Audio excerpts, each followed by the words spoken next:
Welcome everyone to another special RFSI webinar. This is our first of 2025. My name is Sarah De Levesque, and I'm founder and managing director of Regenerative Food Systems Investment, or RFSI, and we're very excited to have you with us today. For those of you that don't already know RFSI, we work to help build the capital ecosystem for regenerative agriculture and food, because we believe capital, all kinds and from diverse sources, is a critical and missing lever to unlock regeneration. We work to catalyze connections and capital, and we do that through education and insights with things like these webinars and our weekly newsletters, RFSI News, and also through in-person convenings. Our biggest in-person convening is our annual RFSI Forum that takes place each fall, and you all are the first to hear the dates for our 2025 RFSI Forum, which will be October 7th and 8th in Minneapolis, a new city for us. At this annual gathering, we bring together people and organizations building regenerative agriculture and food solutions on the ground, and those that are funding and investing in them. Stay tuned as we open registration later this month at our lowest prices of the year.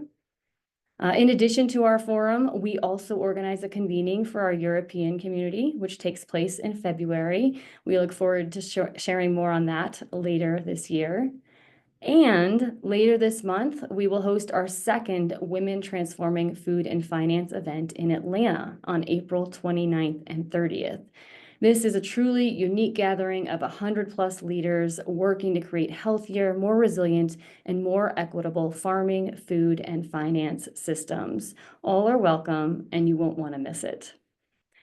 And those themes underline today's program too, because investing in and scaling organic regenerative farming systems can drive on-farm and systems health, resilience, and equity when done right. Today, we're going to hear from 3 people who know a whole lot about this because they are doing it every day. Iroquois Valley has refined a successful strategy over the course of 18 years that scales organic regenerative agriculture through strategic investment partnerships with row crop farmers across the U.S. Their work builds collaborative, innovative approaches that benefit investors, farmers, and the environment.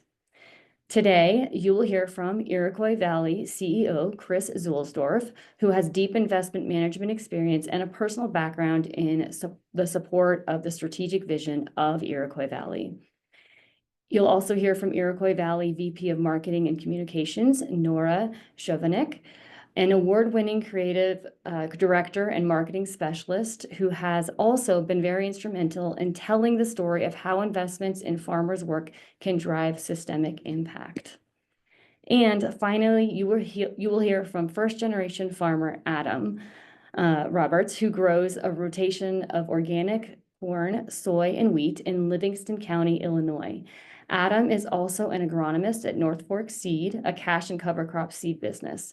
He'll share his experiences both in scaling his farm operations and his work with Iroquois Valley. Together, they will share a holistic picture of what investing in organic regenerative U.S. row crops looks like for the investor and the farmer. So I'll pass things over to them in just a few moments. They will present for about 35 to 40 minutes, and then we will move to audience questions. So just a few logistics before we get going. Throughout the presentation, you can submit your questions via the Q&A function at the bottom of your toolbar menu, and the team of panelists will address those during Q&A time. So you'll find that if you scroll over the bottom of your Zoom screen, you'll find the Q&A icon and a Q&A at the bottom. You can click on that and the questions will pop up. You can share comments, resources, and reactions in the chat, which is where I asked you guys all to introduce yourself and which you should see on the right-hand side of your screen. This is where you can share resources. If you put your questions there, I can't promise that we'll find them, so please use that Q&A function for the questions you have for our speakers. If you have any technical questions, please feel free to message the host directly through the chat function, and my colleague Rachel or Bjorn will help you. And lastly, a recording of this webinar will be shared with you in the days following this webinar. So please sit back and enjoy the conversation, ask questions. and let's get going. With that, it gives me great pleasure to welcome Chris, Nora, and Adam to share their work in scaling organic regenerative agriculture for impact and financial returns. Chris, the floor is yours. Great. Thank you, Sarah. It's great to be here. And thank you to the RFSI team for the opportunity to share more about Iroquois Valley's work and the impact that we're making transitioning conventional farmland to certified organic production. I feel that the best way to do that is to highlight the work of our farmers. At past RFSI forums, we've had the opportunity to highlight Cindy Toll and Anna Jones Crabtree. Cindy stewards 11,000 acres in Cochise County outside of Tucson, Arizona for us. Anna and Doug Crabtree farm over, I think now 12,000 acres regeneratively in north central Montana. So both large scale farming operations. We're also building scale and concentration with a number of successful organic farmers in the Midwest. And Adam Roberts, who you'll hear from in a few minutes, is an example of that. We bought our first farm in partnership with Adam in 2019, South Fork. And just earlier this year, we purchased a new farm in Illinois in partnership with Adam that he is currently transitioning. I had the good fortune to spend some time with Adam in a cold, frigid Madison, Wisconsin in January this year at the O-Grain Conference, and I'm thrilled that he is joining us today. So first, a little background on Iroquois Valley. Company was founded in 2007 by Dave Miller and Dr. Stephen Rivard. They purchased their first farm in Iroquois County, Illinois, and transitioned it to certified organic production. Our vision is to transform agriculture through organic land stewardship and to do that in a generation. We're a certified B Corp, public benefit corporation, focused exclusively on organic regenerative farming. Just some stats on our platform. Sarah referenced this. We've been around for 18 years, have about 126 million in total assets, about 36,000 acres under management across 20 states. And we have just over 70 farmer partners in our portfolio. In terms of our business model, we're a real estate investment trust, and we raise capital from investors in two primary forms. The first is equity in the Iroquois Valley Farmland REIT. That's about 75% of our capital base. This is non-concessionary market rate returns. We've annualized at 9% per annum since inception. Returns are driven by the long-term appreciation of farmland with a small dividend typically paid to investors annually. We also raise impact investment notes, which are unsecured promissory notes that pay a concessionary rate of interest to investors with a small amount of that interest set aside to fund an impact pool. These are popular with philanthropically minded investors like donor advised funds. That's about 25% of our capital base. The current note that we have in issue is called Rooted in Regeneration. And as you can see, the impact pool that it funds supports discounts on mortgages to BIPOC and socially disadvantaged farmers. Next slide, please. Yep, there we go. Let's talk a little bit about the portfolio. We offer two primary products to farmers. The largest, which is about 80% of our portfolio, is a purchase lease. And then about 20% of our portfolio is mortgage financing. And so the purchase lease is in partnership with farmers. We never buy farmland without a partner and without a farmer. So farmers will come to us in search of capital, in search of land, and we will leverage their expertise, their knowledge, and their land stewardship to build successful certified organic farms. Our purchase lease has a 6-year term. Given kind of our tenure in the industry, we really understand that J curve of the organic transition. And so we structure our leases with a 6-year term to help get through that transition period, the first 3 years. And then there's a variable rent component, kind of a risk sharing model that we have in place with farmers once they're certified organic. Our production mix, as you can see, is about 75% certified organic crop rotation, about 10% in more diversified kind of multiple revenue streams on the farm. And then we have a pastured livestock of about 10% of the portfolio as well. Next slide, please. Just a couple quick stats on the portfolio. About 2/3 of our portfolio currently is certified organic, and about 1/3 is in transition. One of the things that's notable about our partnership and relationship with our farmers, as we kind of see with Adam as well, is the high reinvestment rate that we have. So we view this as a long-term partnership and a long-term relationship. So after we do that first investment, we would love to see do 2, 3, and often we've done 4 more with about 40% of our portfolio. Our portfolio also skews much younger than kind of the average age of the American farmer. About 55% of it is millennial, 30% is Gen X, and we even have now about 10% of it is Gen Z. Next slide, please. Just a kind of a quick summary on investment process. I think we have a few farmers out there in the audience that are joining us, and I just wanted to kind of cover that briefly. But the kind of a 5-step process, and typically it's a farmer reaching out to our farmer relations team, which is headed up by Drew Blankenbaker, to kind of make that an initial kind of introduction, understand a little bit about their farm business, their operations, and what they may be looking for from a capital need perspective. And then that kind of narrows it down pretty quickly, but if it's a good fit and that kind of screening call is successful, we really move into identifying opportunities, and then into the application process, which is a kind of more sophisticated underwriting process, where we'll do a comprehensive evaluation of financial, operational, and properly related due diligence. And then the last kind of step, assuming that all is successful and kind of passes our underwriting, is moving to approval by our Farmland Finance and Acquisitions Committee, and then ultimately proceeding to closing either the purchase or the mortgage financing. Next slide, please. Just as I kind of wrap up before handing it over to Nora. This webinar is really about building scale around the work we're all collectively doing. And I think this provides some important framing of the scale of the opportunity. So farmland as an asset class is 3.2 trillion. That's a trillion with a T.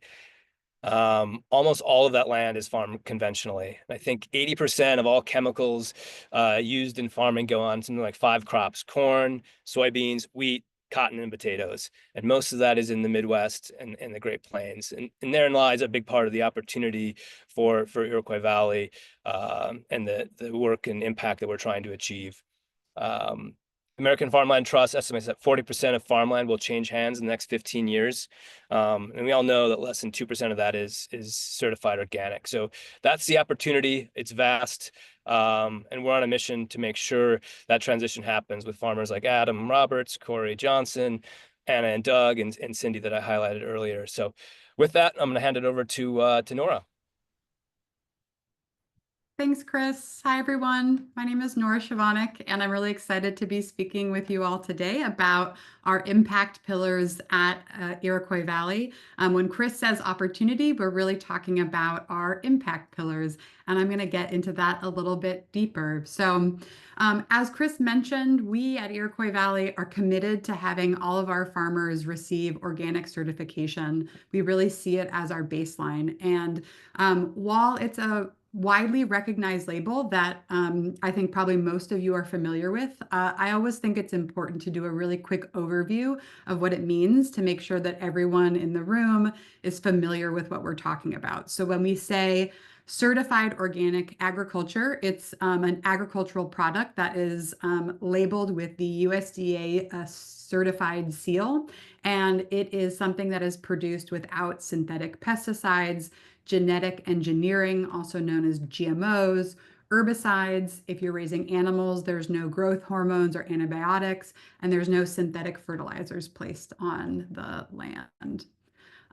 Although we're committed to organic certification as our baseline, we also like to remind people that organic is regenerative. So when we talk about organic, we often say organic regenerative, and these are the reasons why we like to say that this is our baseline and why we work with all of our farmers to receive this certification.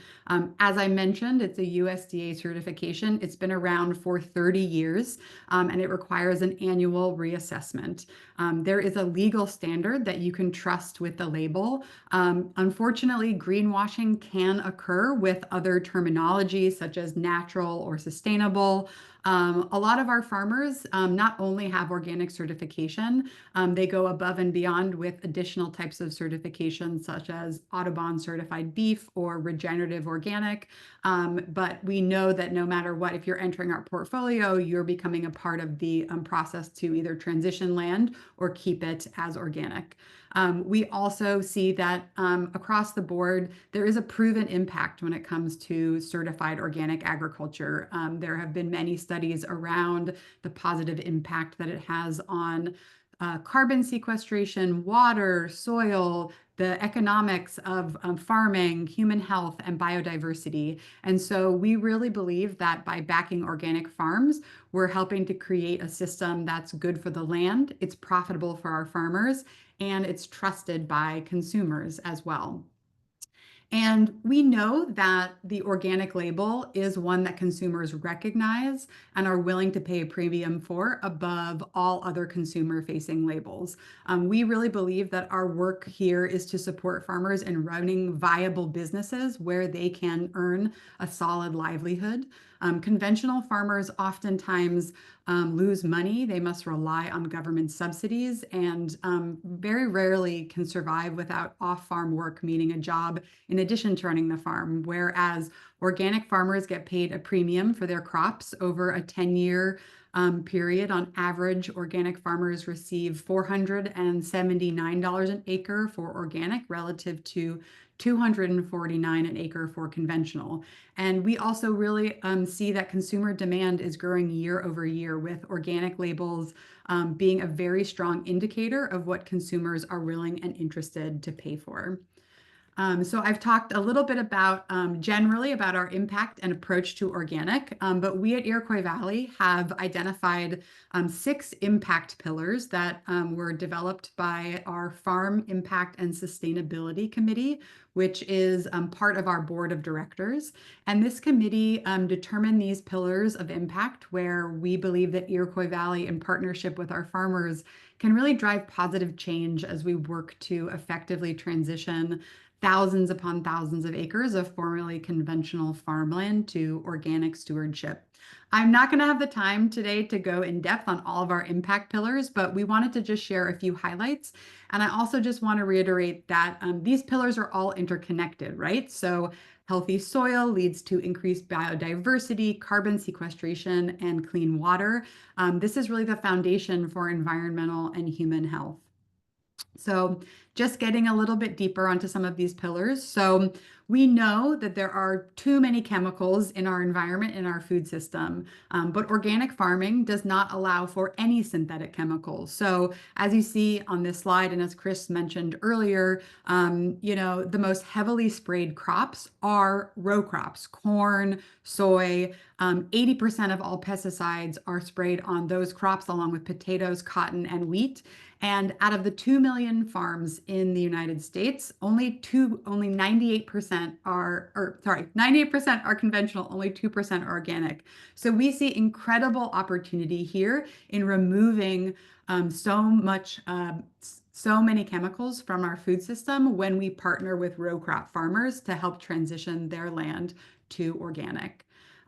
Similarly, we know that the climate is warming and that conventional agriculture can play a part in driving significant CO2 emissions, but we also know that organic agriculture not only emits less, but it has the potential to actively sequester carbon. So currently we are working with USDA approved metrics, and the Rodale Institute, who is a partner of ours, on their study data to calculate how much carbon is potentially sequestered in the soil of our collective portfolio.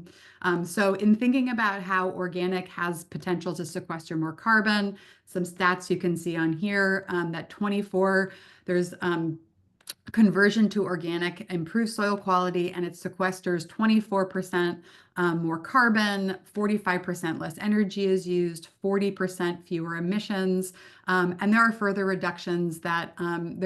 steps that our farmers take that can help reduce emissions on their farms as well.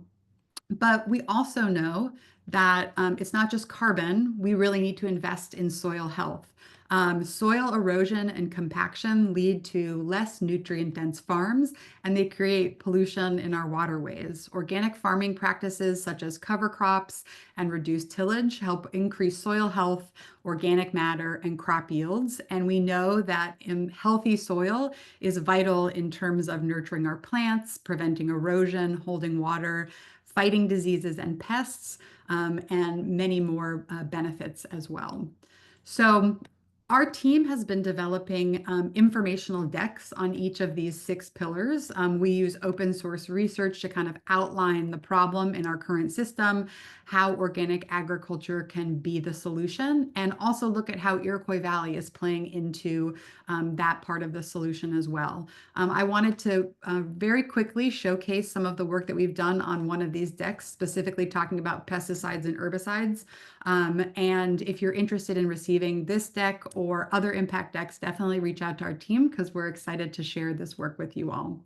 So as I've mentioned, the landscape of pesticides and herbicides in the United States is pretty dire at the moment with 98% of conventional farms. And we also like to talk about one specific herbicide that is sprayed very heavily called glyphosate, otherwise known as Roundup. It's the most commonly used herbicide, and it's applied at 280 million pounds annually. That's a lot of glyphosate to be thinking about going into our waterways and into our food system. And what is the problem with all of those pesticides entering our ecosystem?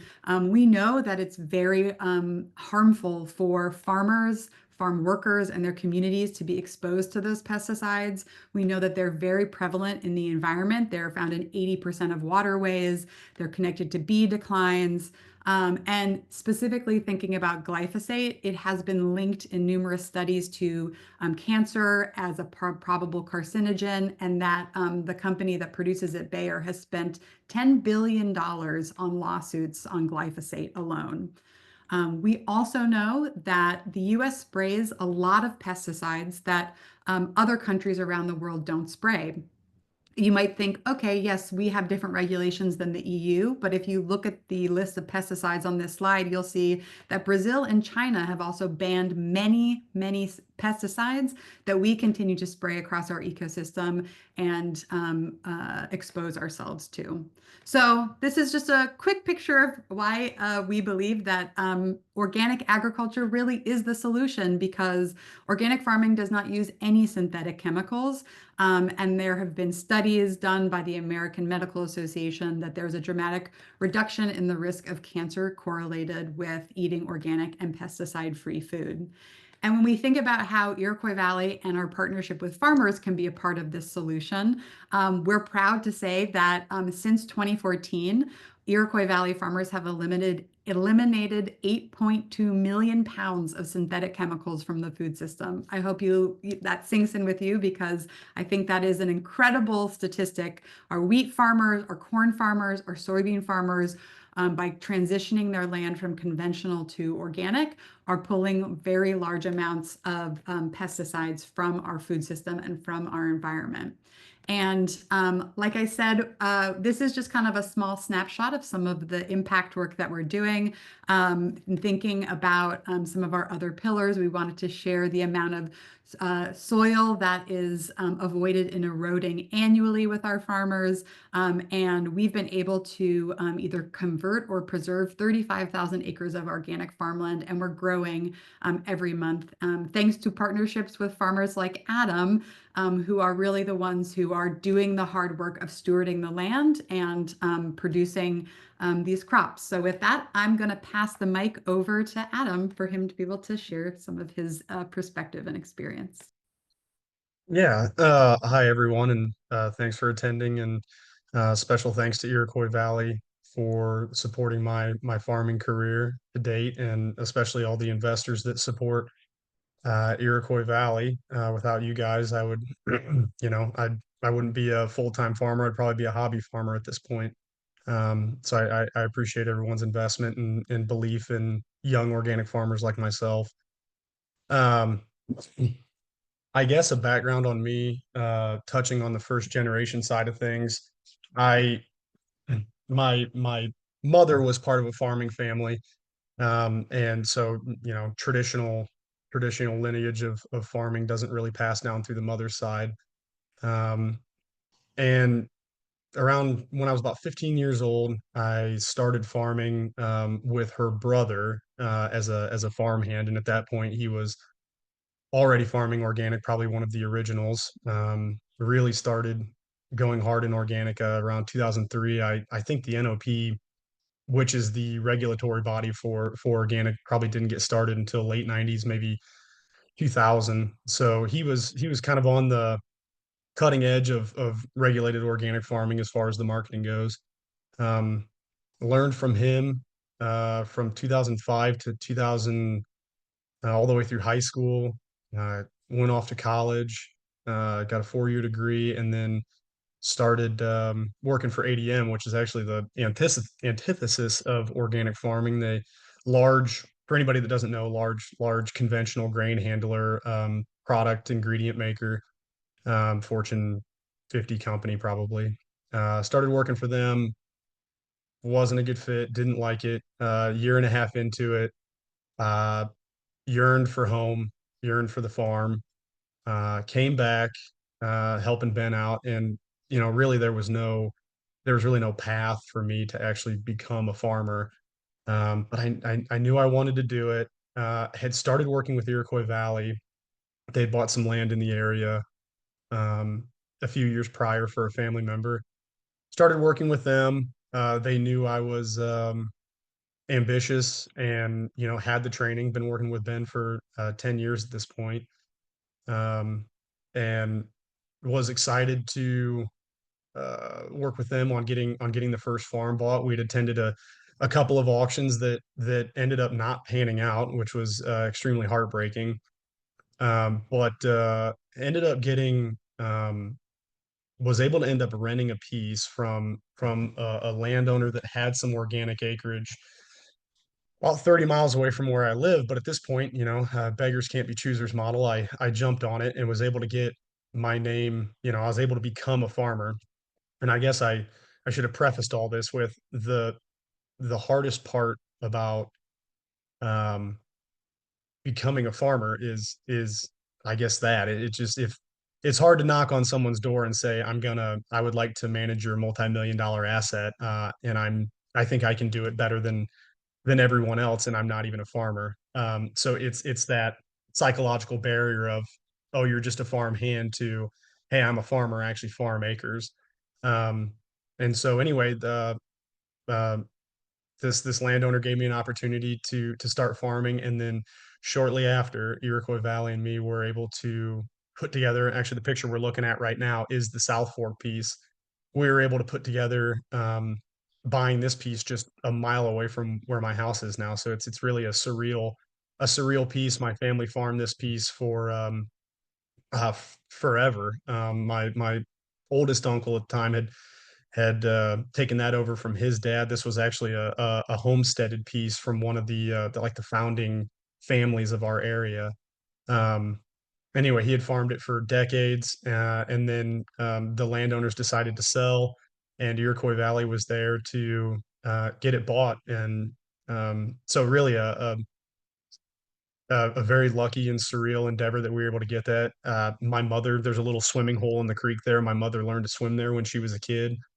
So there's a lot of family history with that piece. We always called it the funny farm growing up. Now it's the South Fork piece. This is a picture of the beans across the creek there from where I was just standing. But Long story short, between the original landowner, Iroquois, entrusting me to help manage assets for them, and then kind of a growing interest in organic, allowed me to pick up some other pieces in the area, and quickly went from not a farmer, you're never going to be a farmer, to a 600-acre farmer, organic, all organic, um, married with kids, kind of a surreal, an amazing goal that I was always told probably wasn't going to happen. Um, and then early on, when I started farming organic, my wife worked. We needed her income to kind of make ends meet, and I had started on a organic seed company to kind of help bridge the gap too. And then kind of found a niche where there wasn't really a lot of support for organic seed, and not a lot of information on organic seed. And so I kind of inadvertently built a seed company that kind of spans the north half of Illinois, helping farmers buy the best seeds for their farm, trying to sell as much organic seed as I can into the industry, and um, primarily trying to focus on the research around what organic seeds are the best, what methods work the best, really focusing in on refining organic agriculture for the benefit of um, local organic farmers around me. Um, I The other things that I guess that's a background on why I farm, how I farm, how I got started. Kind of my passions with organic agriculture is I love that kind of everything is a every year is a different set of problems. It's not a prescription every year. It's not plant on this date, spray on this date, wait to harvest. Every year you're eyeballing the weather. Do I plant now? Do I wait till after these rains? Oh, I planted, I got a bunch of rain. Now I can't get out there. And now you have multiple tools in the shed to figure out what best fits the application at the time. Everything's a challenge. I just love this constant problem to be solved. It removes the monotony of conventional agriculture. You can feel good that, you're out in the field, you're not getting covered in pesticides. I always feel good about that. I have my young children, obviously the more research we find out about the impacts of um, processed foods, herbicides, pesticides on our young ones, especially microplastics, stuff like that. I feel so much better having my kids walk around the field with me, knowing that, the only thing that's touched this stuff is iron. And so I really appreciate what organic farming, the opportunity it's given me, and especially my family. My kids get to stay home with me and riding tractors and get dirty and run around in their bare feet, and I couldn't ask for more as a father. Um, the other thing that I love about organic farming is the direct relationship with your buyers. On the conventional side, you haul your grain to the elevator, and who knows where that stuff goes. Um, all of my marketing that I deal directly with the end user, or at least a kind of identity preserved middleman that would help get it to a specific end use. We collaborate, or I collaborate with other farmers in my area, and we kind of pool our bushels to help add value to not only the buyer but to ourselves. We'll sell to like an organic dairy that provides, say, the house milk for, I think it might be the Kirkland brand for Costco. So if you're buying Costco organic milk, there's a good chance we fed those cows. If you're on one of the coasts, say, like up in New England, Boston area, um, there is a brand of chicken called Bell and Evans. It's kind of a high-end organic poultry, American grain only. We supply a lot of grain to chickens out there. Um, and anywhere from the oats we raise go in is the main ingredient in any cereal bar. Any Cliff Bar, first ingredient is organic oats. Good chance our oats are in that bar. So yeah, I love the idea of knowing where my products are going, and and even from like a landowner standpoint, you can really see landowners light up when they hear where their products are going. And I think that's a very important piece of organic and why it's important. The identity preserved, the American goods, and knowing what grain went where. Um, I appreciate IVF, Iroquois Valley, because you know, in a capitalist society, things tend to conglomerate. You know, the big get bigger, the ones that aren't growing kind of get smaller. Um, and so what we run into now is that enough farmers own enough land that they kind of hit this critical mass. And so when it comes to buying land, for a young farmer like me to acquire a piece that I desperately want to buy, or that would benefit my portfolio, it's almost impossible for me to compete on that stage. Um, if I was in a desperate situation where I had a piece of ground that I had to have, it was a family piece, it was close to my home. I know that Iroquois Valley is a call away, and they will make sure that it gets bought. It's a mutual respect for each other. And it allows me to compete on the stage with a bunch of larger farmers that have these massive portfolios where they can buy 80, 120, 200 acres at a time at $14,000 an acre, something I would never be able to do, even with the help of government loans. So Iroquois Valley offers opportunities to younger farmers that they would never have, and they are probably one of the only investment companies in the Midwest, if not the only investment company in the Midwest that would do that. Um, I mean, they really are a market changer for young organic farmers, and I mean, you can see that in their portfolio. I was actually excited to see that too. I don't think I'd ever seen that breakdown where, um, yeah, I mean, the majority of their farmers are 40 and younger. I mean, that just seems unheard of to me. Around here, most of the land is held by 65 and older. So I greatly appreciate Iroquois' trust in me to manage their asset, and I appreciate all the investors that trust Iroquois to manage their assets. Um, I think I think that's probably all I have for right now. Um, yeah, I appreciate everybody's time. I appreciate the investment, and I appreciate Iroquois Valley trusting me to help manage everybody's asset.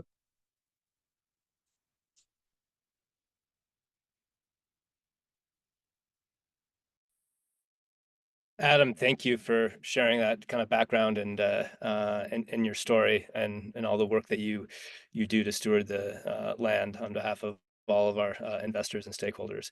I saw in the chat someone said that we need 1,000 more Adams farming organically, and I'm of course biased, but I couldn't agree more. And Well, thank you guys.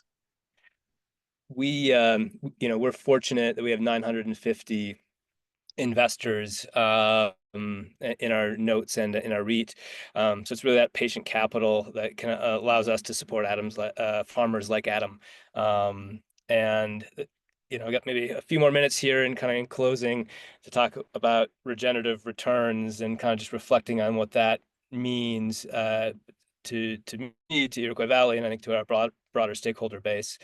And what I would You can go back, Nora, to the first slide, if you don't mind. The way would frame it is really through the lens of our stakeholders and our ability to deliver financial returns and the positive outcomes that Nora highlighted to all of our stakeholders. So it's that the blood, sweat, and tears that farmers like Adam experience going through that organic transition, but ultimately in a much stronger position financially, but having a chemical-free farm business that could be more sustainable and profitable over the long term. It's the patient capital from our investors to support farmers. Our equity earns very attractive long-term returns along with that positive impact. We have a big tent, like I said, 950 investors. Our REIT structure enables us to take non-accredited investors as low as $10,000, and we also have large family offices and institutional-like investors. So our largest investor is $9 million, and we have everything in between. So we've really, through our REIT structure, we've really been able to democratize ownership to a portfolio of certified organic farmland, which is something really important to our farmers, to our employees, and I think to our investors as well. And a third stakeholder, it's working with a dedicated team of people at Iroquois Valley, and really beyond everyone on this call to deliver on the goal of transforming agriculture through organic land stewardship, and to do it in one generation. That's our goal. That's our vision. And so I think a lot about the next slide, Nora. And what does it mean to raise kind of the next $100 million for Iroquois Valley, and what kind of impact will we have on these three stakeholder groups? And so this is using some of the same data, kind of open source data that Nora highlighted, but the next $100 million sequesters another 260,000 metric tons of carbon dioxide annually. We're able to remove another 10.35 million pounds of synthetic chemicals from our food system. We'll continue to make an impact on avoiding 24,000 tons of soil erosion. And depending on where we buy farmland and partner with farmers, we are converting a large number of conventional corn and soy monocrop farms to profitable organic farms. That's our goal, and that's what we can do with the next $100 million of patient capital from our investors. So with that, I will I think stop there. There's a lot of questions coming in the chat, so I want to make sure we get to cover as many as we can. Awesome. Great presentation, you three. Lots there. And also kudos to our audience because, yeah, this is a lot of questions. You guys are curious and I love it. I'm going to try to get through as many as possible. And I'm going to kick it off with Adam. Two things. The one is an easy one. Are you on LinkedIn? Our audience wants to know because they want to follow you if you are. Oh yeah, sorry. No, I gave up social media a while ago. I let my wife run the Facebook and Instagram, and that's about the extent of what we do. All right, Facebook and Instagram and RFSI and IQVF webinars is where you get to meet Adam. So good. Thanks, Adam. Okay, but on a more serious note, could you share some insights on how much farmers or your bottom line per acre improves from conventional to organic, and how exactly you think you achieved that? Yeah, it's tough to dial in exactly what it is. I know, the last, well, it would have been 21 to 23 were probably the three best years in farming for conventional and organic farmers. Uh, Solely on the organic side, it was kind of due to the NOP, which is the U.S. regulatory body, kind of picking a fight with the India Indian certification agency, basically assuming that a lot of the imports coming in from India weren't really meeting the desired spec, and then kind of at the same time, a lot of commodities come in from at that time came in from India and Ukraine. 3 months later, Russia invaded Ukraine, so then that kind of cut off the imports from them too. So for about 3 years, it was really good on the organic side just because imports got cut off, but um, that kind of created a whiplash effect, and the price of soy and corn got so expensive that it kind of pushed around on demand, consumer demand, kind of when inflation was peaking. That's not exactly what you asked. I kind of got derailed there. To dial in on the actual profitability, I would say that an organic farmer in this day and age is making, you know, like 100, and it'd be like either 60% to 100% more profitable on an acre than say a conventional farmer would.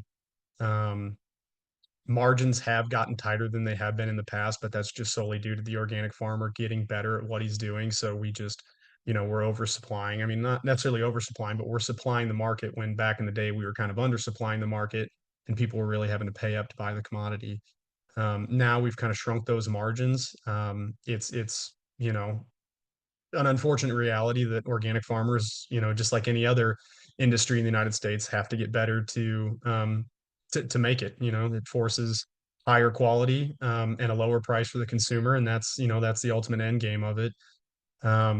and that's really, I mean, best case scenario for everybody is, you know, we control some of our, you know, we prop up our profitability through yield, which makes a better product for the consumer and the animals eating the product. And because there's, you know, because we were creating more product, we're lowering the price in the grocery store so that, you know, your everyday consumer can start to afford organic as opposed to maybe just the above average ones, above average income uh, of society. But yeah, so you know, it always seems to be that there's about a 60 to 100% increase in profitability on an organic acre than a conventional acre. Wow, that's incredible. And I'm absolutely sure we could probably have a whole webinar just on that topic. But I'll move to the next question because there's so many, but thank you for that, Adam. Chris or Nora, I think this one is for you, related kind of. What's your rubric when assessing the fit with an interested farmer? Yeah, thanks, Sarah. Happy to take that. I think there's a couple factors that we consider, and it's certainly not a one size fits all. But one of the important considerations for us, and we typically don't work with what I would call like startup farmers or startup farms. We like to see farming experience, either, you know, maybe it's a kind of a generational transition, or experience working on an organic farm, or having transitioned acres in the past, kind of as Adam referenced in his introductory remarks.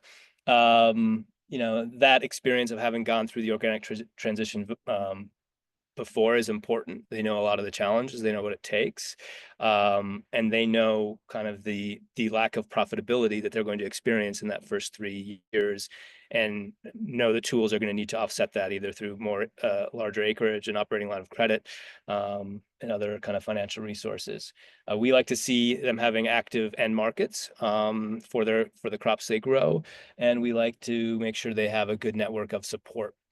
Other farmers in the area, in the region, good technical assistance providers, and we're certainly happy to work with them to further develop that network. But those are some important aspects that we consider when kind of engaging in conversations with farmers.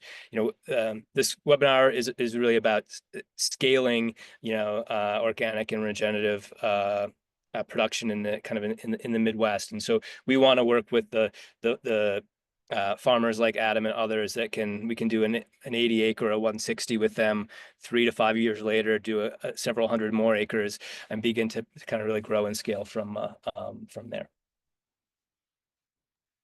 Great, thank you. And I'm going to stick with you, Chris, because there were several questions in here that were kind of questioning the strategy, the investment strategy. And I think Perry asked a more general question, which is, can you reiterate, please, how the investment works? And I think in doing so, can you clarify what the ROI is to this kind of investment? Yep, yeah, happy to do that. So sources of capital are investors buying equity, so shares in our real estate investment trust, or providing those unsecured impact investment notes. We use that capital then to go out and buy farmland in partnership with farmers like Adam, and we lease that land back to them. So as a REIT, our revenue is, which is a kind of about $5 million annually right now, that revenue is rental income from farmers and mortgage interest income from farmers. And then you take out the operating expenses to manage the real estate investment trust. And what is left is kind of our taxable net income, and we have to distribute 90% of that to our investors every year. That's a rule that real estate investment trusts have. So that's kind of broadly the P&L, and then we value our shares twice a year, which is made up of the kind of the fair market value or appraised value of farmland.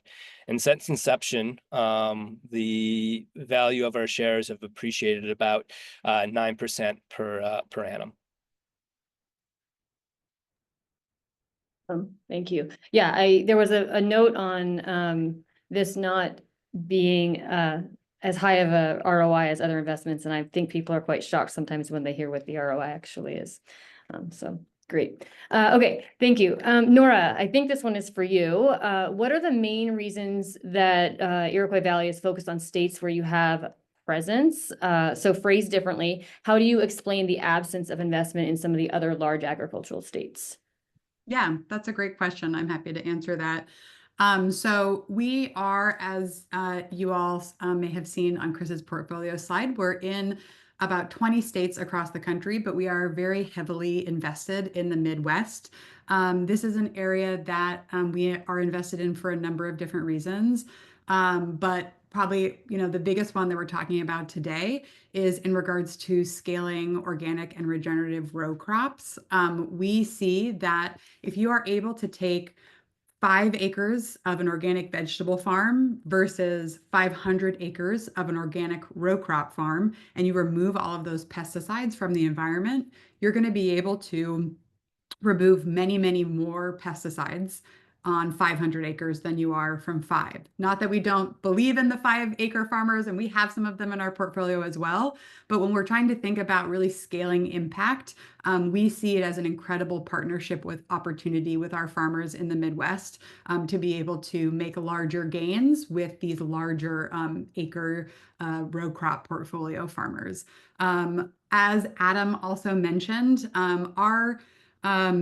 our portfolio is very heavily invested in the Midwest. We work primarily with farmers in the Midwest. That's where our founders are from. That's where Iroquois Valley was started, hence our name, Iroquois Valley.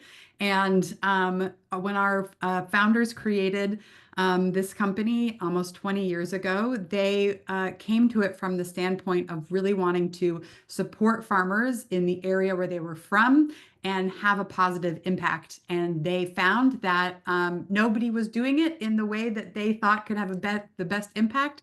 So they founded Iroquois Valley. So often is the case. People found a company when they really see the need. And so, we began in the roots, our deep roots in the Midwest because of seeing that need and wanting to meet it. We also talk a lot about the idea of the fresh coast, and we work with organic farmers who, primarily are in an area of the country that we see as an opportunity area as climate gets more unstable, and that there are more variability components when it comes to investing in land and investing in agriculture. So we also see it from an investment standpoint as investing in what we call the fresh coast, an area with a lot of water. So those are just a few things. Chris, I don't know if there's anything else that you want to touch on, but Just one other kind of consideration, because I think also if you look at the map, we're not we don't have that much exposure. And when I say the Great Plains, kind of west of the Mississippi, a lot of those states have anti-corporate farming laws, so we're somewhat limited in what we can do in purchasing farmland in those states. It tends to be limited to our mortgage financing product for the most part. Great. I think we could squeeze in a few more here. Adam, I want to bring it back to you. Very generally, what are the biggest or largest barriers to scaling that you're encountering? And I know that IQVF has solved for some of that with financing, but what else are you facing? The largest thing to scaling is, just especially in my area is finding land that comes up for availability. And then you're competing with 100 other farmers. It's such a scarce thing when land changes hands that when it does, you have to really set yourself apart. And then you're also overcoming some psychological barriers with organic. So not every landowner wants an organic farmer. And if they do, how do you set yourself apart from 45 other conventional farmers or even a couple other organic farmers to help grow that? The other thing is like, not that this is a big issue, but balancing your growth. You don't want to all of a sudden you have this large opportunity. Well, you don't necessarily want to dive into a large opportunity because you don't want to expose yourself to more risk than you think you can handle. So it's kind of finding that perfect amount of growth at the right time, and those opportunities come along very seldom. Understandable. Okay, thank you for that. And I think we could have a whole nother webinar on that as well. Chris, a more specific question, but wondering how Iroquois is approaching the concept of solar energy as a potential source for diversified income. And maybe that's for you too, Adam, if designed to be compatible with continued crop rotations. So this is from an AFT audience member we have here. Have you guys thought about that all, either Adam or Chris, from an Iroquois Valley standpoint? Yeah, I can take that from the Iroquois Valley perspective, and would be curious on Adam's thoughts as well. We have been talking to a few different groups about community solar. So think smaller scale, kind of 5 megawatt, type opportunities that may be a good fit for in rural areas, not large scale utility kind of solar projects. So a 5 megawatt community solar project may take up between 25 and 30 acres. So we are kind of looking at our portfolio to see if we do have some opportunities, perhaps to partner with some solar developers on community solar opportunities. So that is something that we've looked at, but certainly not the large scale utility solar. I guess my perspective on it is, solar's great. I have a solar field out back for the house. The only bummer I have with it is it does seem like we have a few of the larger solar fields, like what Chris was talking about, the 40 and 80 acre solar fields. I just wish there was a way to identify lower productivity land in our area. There's a lot of high productivity land that's going into solar fields, and it's hard to incorporate that in with row crop farming. It's kind of just taking 80 acres um, out of essentially cropping in some of the best cropping areas in the world. So I just wish there was a way to stick it all out in the desert out west and transmit it to the cities we needed. I guess that's my takeaway. Great.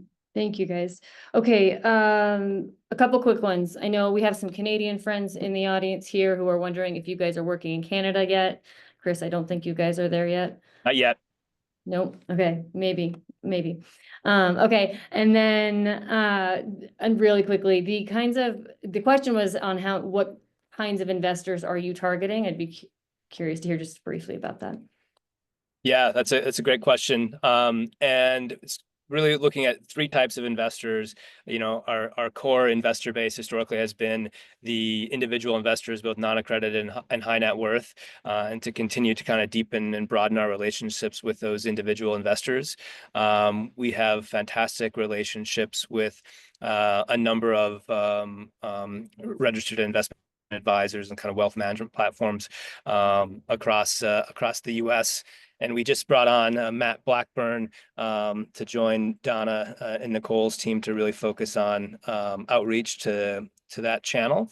And then kind of the third, channel that we're focused on would be what I'd classify as more institutional, like investors, the foundations, the endowments that are mission aligned and want to support our work and broader impact goals to really help us kind of scale and grow Iroquois Valley. Wonderful. Thank you, guys.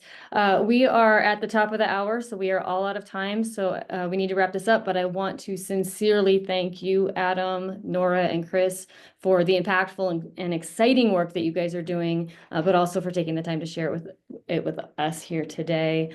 Very much appreciated.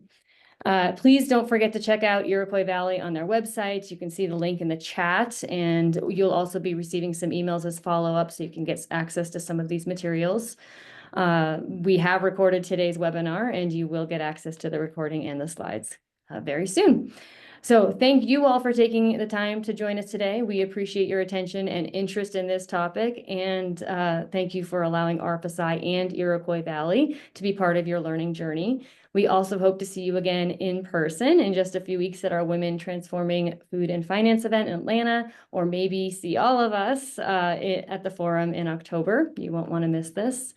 Thank you again. We'll leave the chat open just for a few moments in case you guys want to read it and learn a little bit more about it. And we hope you enjoy the rest of your day. Thank you. Thanks, Sarah. Thanks, Adam. Thank you, everyone. Thank you, everybody. Thank you, everyone.